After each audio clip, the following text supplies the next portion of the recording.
Autolite and its 96,000 dealers bring you Mr. Joseph Cotton in tonight's presentation of Suspense.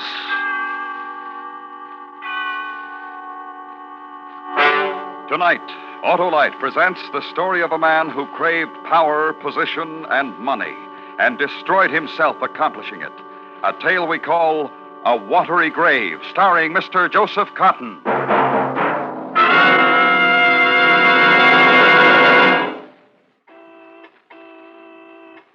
Oh, Mr. Wilcox. Why, it's Oscar Otto. You're looking way below par. I feel that way, too. Well, let Dr. Wilcox have a look. Uh-huh. Well, Oscar, I'd say you're suffering from a case of worn-out spark plugs. Let's visit the nearest Autolite spark plug dealer. He and his exclusive Autolite plug check indicator will quickly show if I'm right. And suppose you are. Well, if that exclusive Autolite plug check indicator shows that your spark plugs are worn out or wrong for your style of driving, the Autolite spark plug dealer will install a bright, brisk set of ignition-engineered Autolite spark plugs to give you smoother performance, quick starts, and gas savings. Okay, let's go. But how do I find the location of the nearest Autolite spark plug dealer? Why, that's easy. We'll call Western Union by number and ask for operator 25. She'll gladly tell us his location. Let's go, Oscar, because from bumper to tail light, you're always right with Autolite. And now, with A Watery Grave and the performance of Mr. Joseph Cotton, Autolite hopes once again to keep you in suspense. How did it happen when everything was so good? How did it get destroyed in 5 short hours? How did I start to die?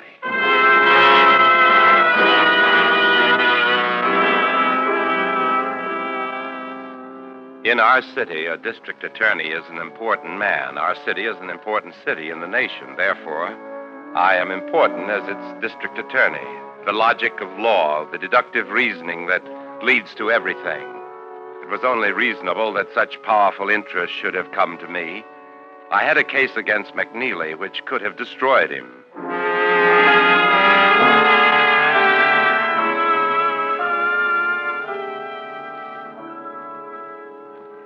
What is it, Mr. McNeely?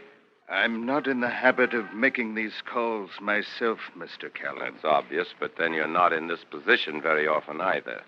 It's a daring thing you've done. Only a question of getting a sufficiently strong case against you. I've broken other district attorneys for attempting it. Well, they never had the evidence I do. I don't think you'd want to try breaking me.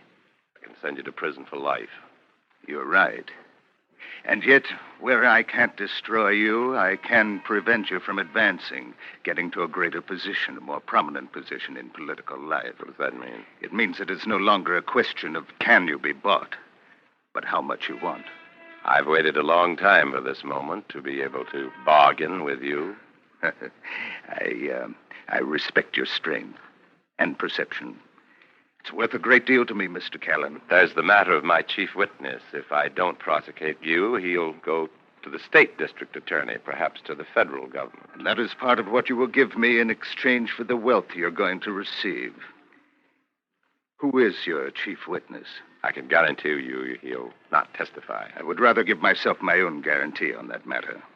You mean his death, wouldn't it?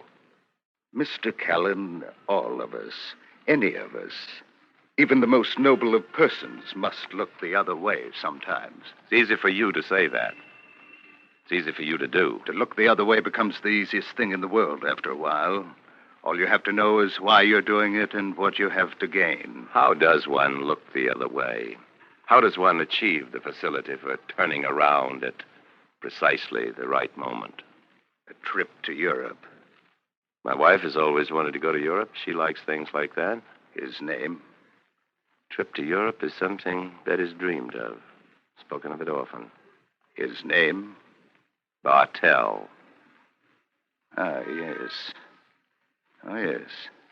My good, trusted friend, Bartell. Mm-hmm. Thank you, Mr. Callan.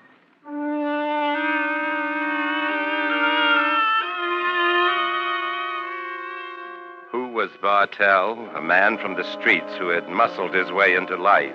Who was Bartell? Circumstance had made him a witness to McNeely's worst plans. Destiny had placed him in a position of value to the district attorney's office.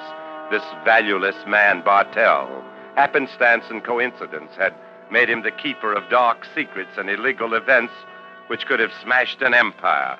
An empire I was now partner to merely because I told them a name and looked the other way.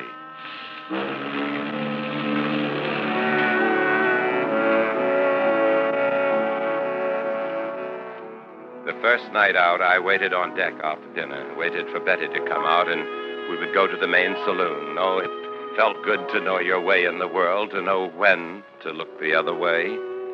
Sometimes you only have to do it once if you plan right. And Betty could have everything, a bigger house, another servant in the house, up, moving up, so secure, I didn't even hear his footsteps approaching. So positive all was going well, I didn't even think of caution. So certain of success, everything for Betty. I was so pleased. You're the only man I ever trusted. Bartell. The only man, and a DA besides. And you can still trust me. Even after you said my name? I'm getting rid of McNeely for you. Are you? You turned state's evidence. If you didn't believe I could get rid of McNeely, you wouldn't have dared turn state's evidence. I believed you. I trusted you. Let's stop the game. Why did I ever think I could trust you?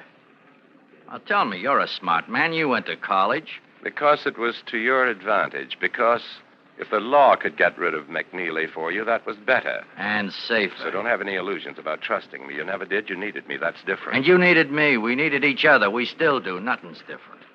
You're under bond, Bartell. You're leaving the country without permission. McNeely gave me permission. He had me shot at, and I was wounded.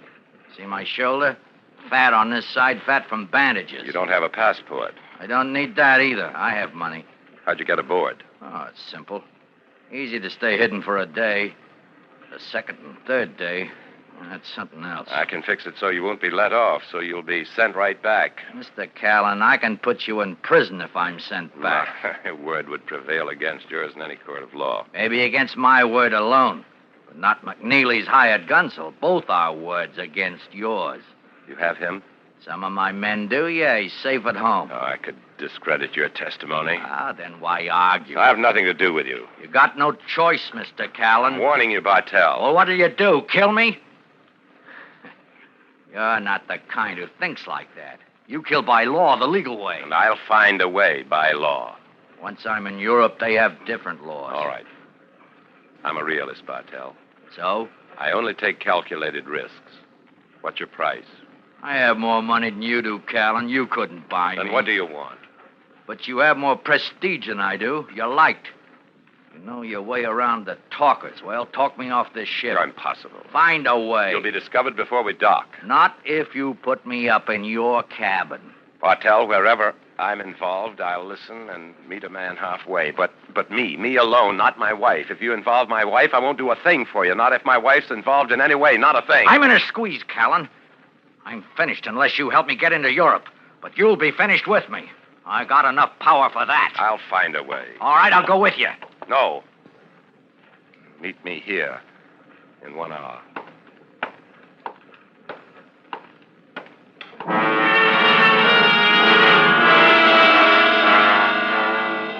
I walked away calm. I made a point of walking away confident, but my stomach felt sick. Maybe I'd thought of trying to kill him then and didn't know it. I'd been raised to respect human life. I'd been educated to be decent, to forgive. But Bartell wasn't human. He was a beast. And is there anything in the ethic which says we cannot protect our lives when attacked? Bartell was destroying me, pulling me carefully built world down about me.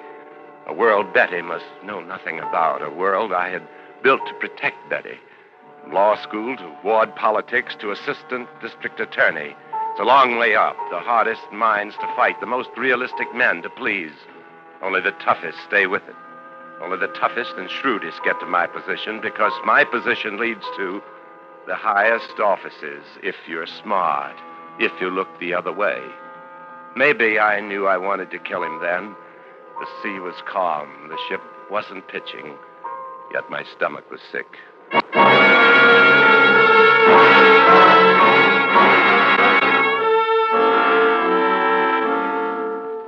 Half an hour was gone and still no plan. Where to go, who to turn to, what to ask. Nothing, anywhere. My mind posed questions for which there were no answers. Would I lose all I owned in the world? Problems for which there were no solutions. If I lost everything, would Betty go too? Were the two things inseparable? My success and Betty? I'll be ready in a minute. Robert, is that you? Who is it? Oh, Robert, you didn't answer. There. Drink helps. Helps what? You go to the dining saloon yourself. I'll be along soon. You mind if I ask what's wrong? I can handle it. Yes, of course. I'll be in the dining saloon. Wait a minute. Come back. All right. What is it? You were going to leave, weren't you? I don't understand. You'd have left me. You saw I was troubled, very troubled, and I wanted to talk to you, but you made me ask you. Oh, please, don't get angry, Robert. Please don't You argue. always make me ask you for your attention, always, ever since we've been married. Not always, Robert. Not ever since we were married. Most of the time. You changed. You got quiet. You never wanted to talk about things I was doing. You never accepted my suggestions. You didn't understand the legal profession, the workings of law. That's why I stopped giving suggestions. It wasn't suggestions I wanted. It was encouragement to have you believe in me. But you never did. The more I gave you, the more I tried to give you, the less you seemed to care. Oh, please, You think stop. all these things come out of the sky? Do you think they were given to me? I had to fight for them. To fight to get things for you. I never asked for them. Oh, but you took them. You never refused them. You never said, no, I don't want a lot of clothes. No, I don't want a fur coat. You never said no. Stop shouting. Stop. Shout. Everything. For you. But you give nothing in return. No love or affection or like, not even liking. Oh, stop. Why didn't you ask for a divorce? I'll give you a divorce. Easy. Simple. Is that what you want? Oh, I can't stand any more. Dear. Oh, You're not going to leave now. my arm. You know why you want to divorce me? You know why you won't? Because of these comforts. That's all you want. You'd lose them. You'd lose them overnight. Why do you do this to me? I've paid for everything in my life, for everything. Everything you have. Only now it's time for you to pay, too.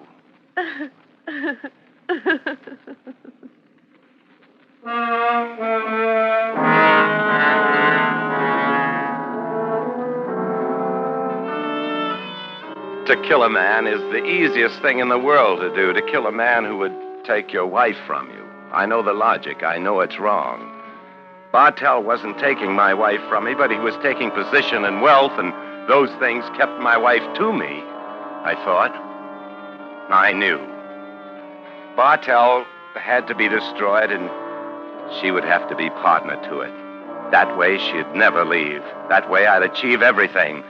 That's why I told her the story as if I'd memorized it, as if it was the only thing I'd ever thought about, as if Bartell's death was the last obstacle in our life. No, Robert. Please, don't, Robert. You'll distract him up there on the deck, at the dark place on the deck. Don't ask me. Don't make me part of this. Together, we plan it. Together, we need him. Together. Come on, Betty, the hour's up. Bartell's hour is up.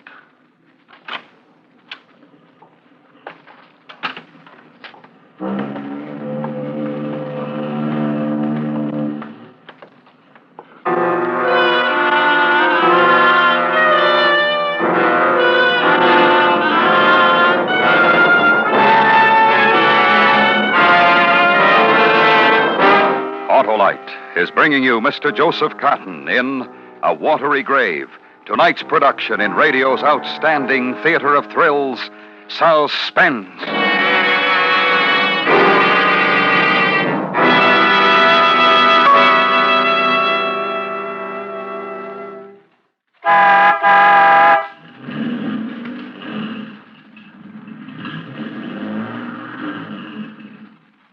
Wow, I feel great now. Now, thanks to your Autolite spark plug dealer and his exclusive plug check indicator, Oscar. And those new ignition-engineered Autolite spark plugs.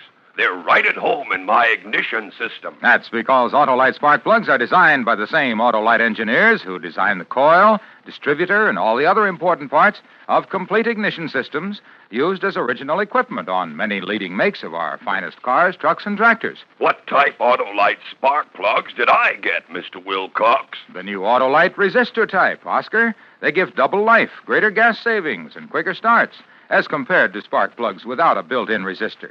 And the Autolite resistor spark plug is only one of a complete line of ignition-engineered Autolite spark plugs designed for every use. So, friends, take a tip from me and see your Autolite spark plug dealer. Have him check your spark plugs. And remember, from bumper to tail light, you're always right with Autolite. And now, Autolite brings back to our Hollywood soundstage Mr. Joseph Cotton in Elliot Lewis's production of A Watery Grave, a tale well calculated to keep you in suspense.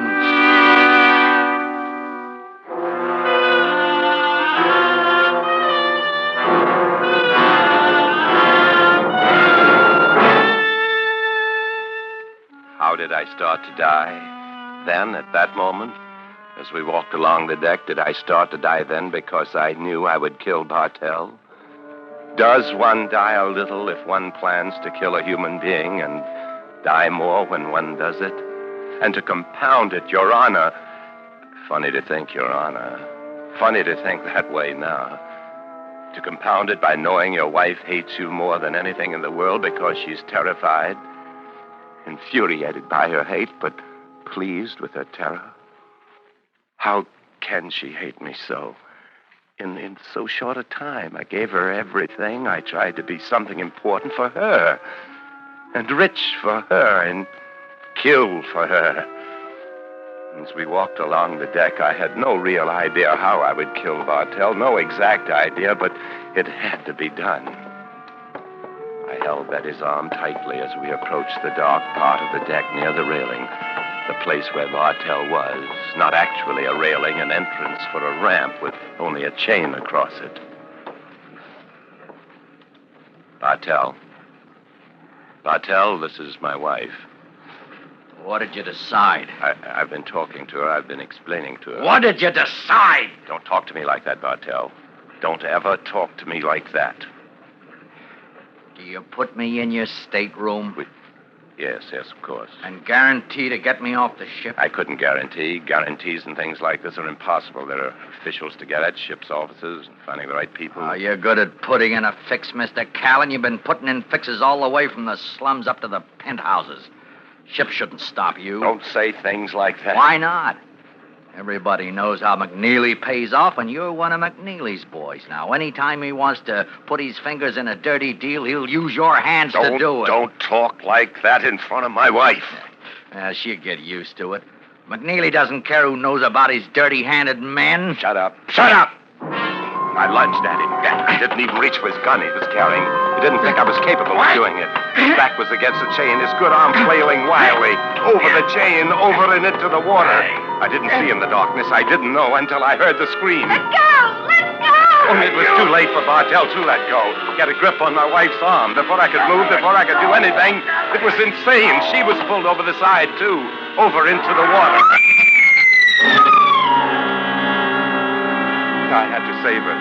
There was little I could do to save her would be to save Bartell, but I didn't hesitate. I know that. I'm sure of it. I grabbed the nearest life preserver and hurled it over the side. I could barely see them struggling in the water with the ship's propellers coming nearer. And then I knew I would have to jump. I would go over. I could still finish Bartell and save Betty. Still, I could have everything, and it would be called an accident. I went over the side.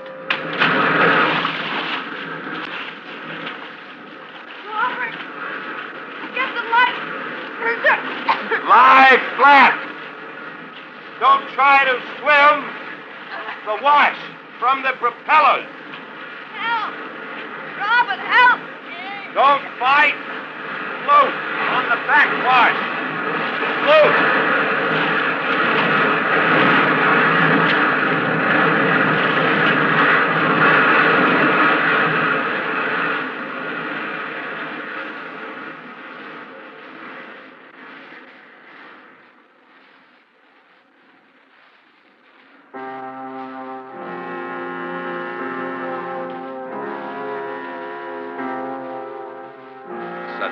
was quiet. Suddenly the terror was gone, and I could see Betty staying afloat near the life preserver, and beyond that, Bartell struggling with one good arm, struggling to get to the life preserver first.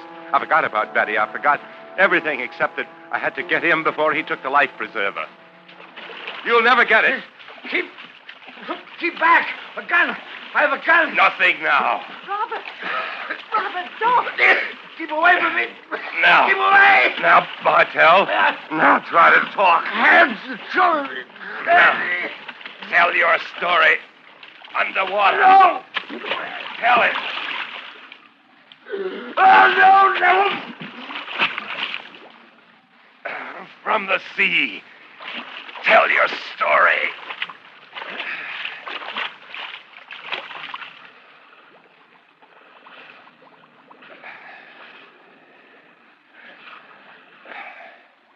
Tell it from the sea.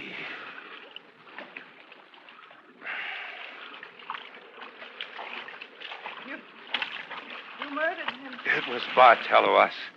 Take the preserver and hold on to it. Don't you understand? It was Bartell or us. I never knew you. Oh, the ship will turn around and pick us up soon. You must understand. I never really knew you. It takes something to kill a man. Bartell was the killer. A ruthless man. I know. I was the one who forced him to turn state's evidence. Something horrible in you. Maybe that's why we've been growing apart. Maybe I saw it but didn't recognize it. I'd never seen it before. You see it every day in the eyes of the people. That's a lie. Look at the murders. Look at war. Can't make people kill each other if they don't want to. Could you? How could you? I'll never forget the look on his face when he knew he was going to be drowned. That you were going to do it. The terror. Oh, crying. Crying for him. Crying for a hoodlum, a killer. Crying for a gangster. Yes. Tears for him. Oh, he doesn't deserve it. Why should he be cried over? Why him? You never wept for me. I weep for you, too. I don't need pity. I don't need your pity. I'm not giving you pity. I'm trying to find a way to forgive you. Here. Hold on to the life preserver. Don't. You'll drown if you let go. Get away from me. Oh, you clawed me. Don't come near me. You only want the life preserver. All right, you want to believe it. It's true. And I'll get it. I'll claw you. I'll claw your eyes. You'll never have a chance. The water carried me faster. You'll never catch up to me. I'll catch up. Oh, Betty. Don't be a fool. Come back. Betty. Come back. The ship will turn around. The ship will save us. Die, Robert. Die like you'd let anyone die for you. Die for yourself. I don't need a life preserver. I can hold out until the ship turns around. They're still going for the horizon. Ship. They'll turn around. I'm the biggest suite on the ship. They'll miss us and turn around in a few minutes. What makes you think you're so important? What makes you think you'd be missed? I am important. What makes you want to be so big? So much? Oh. It was for you. What I've struggled so hard to get. Oh. For you. For yourself. Getting rich to please yourself, but you never enjoyed it either. You would have left me if I'd stopped. Stopped making so much. I only wanted love. Only wanted a family, your love, your children. Only yours. Oh, you mean that. You do mean that. Too late. Too late. Oh, we can. Oh, in time, we can forget. How? How can I forget? How can you? Oh, you're right. It was for me, and it wasn't for the money, for the wealth. It was for power. Not even that. Oh, darling, my darling Betty. Oh, my wonderful Betty. Robert, the ship is turning. Hold on, Robert. I can't. And I'll come to you. The life preserver, it can support both of us. When did I start to die, Betty? I'm dying now. When did I stop? to die. Don't talk like that. Hold up, Robert. Hold up. When I knew I would kill Bartell. Oh. It was sooner. When I said I will look the other way. Yes, Mr. McNeely. You can kill Bartell. I will look the other way. Hold up, John. Yes, Mr. McNeely. Only I started to die long before, years before. Maybe I've been killing myself all my life. A slow way. The subtle way. Darling, please hold on a minute longer. Only a minute. I can't. My darling. I love. Robert.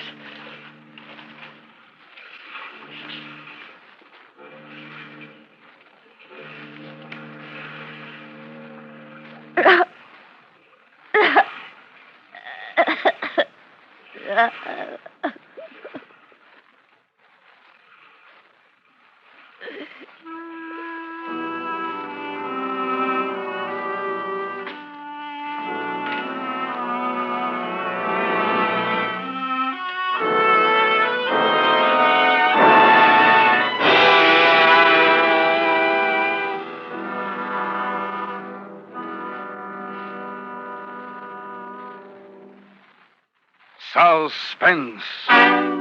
Presented by Autolite. Tonight's star, Mr. Joseph Cotton. This is Harlow Wilcox speaking for Autolite, world's largest independent manufacturer of automotive electrical equipment. Autolite is proud to serve the greatest names in the industry. And during these early months of 52, the Autolite family joins in saluting the leading manufacturers who install Autolite products as original equipment. Our Autolite family is made up of the nearly 30,000 men and women in 28 great Autolite plants from coast to coast and in still other Autolite plants in many foreign countries. It also includes more than 18,000 people who have invested a portion of their savings in Autolite, as well as 96,000 Autolite distributors and dealers in the United States and thousands more in Canada and throughout the world. Our Autolite family will salute the leading truck manufacturers who use Autolite products on the next Autolite Suspense television program. If you live in a television area, check the day and time of Suspense on television so that you'll be sure to see this program. And remember, be with us next week for another thrilling Autolite Suspense program on radio.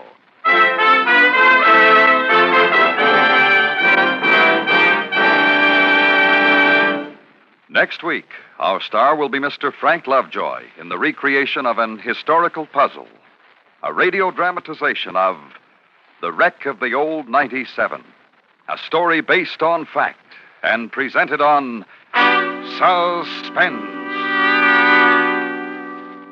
Suspense is produced and directed by Elliott Lewis, with music composed by Lucian Morowick and conducted by Lud Gluskin. A Watery Grave was written for Suspense by Arthur Ross. In tonight's story, Mary Jane Croft was heard as Betty, Stan Waxman as McNeely, and Joseph Kearns as Bartell. Joseph Cotton may soon be seen in The Untamed, a Universal International picture co-starring Shelley Winters. And remember, next week on Suspense, Mr. Frank Lovejoy in The Wreck of the Old 97. Last July, the nation's worst flood in a decade smashed through Kansas and Missouri. The Red Cross was on the job to relieve the suffering and shelter the homeless. This was only one of 300 domestic disasters in which the Red Cross gave aid last year. To carry on its vital work, the Red Cross needs your financial aid now. Give generously. This is the CBS Radio Network.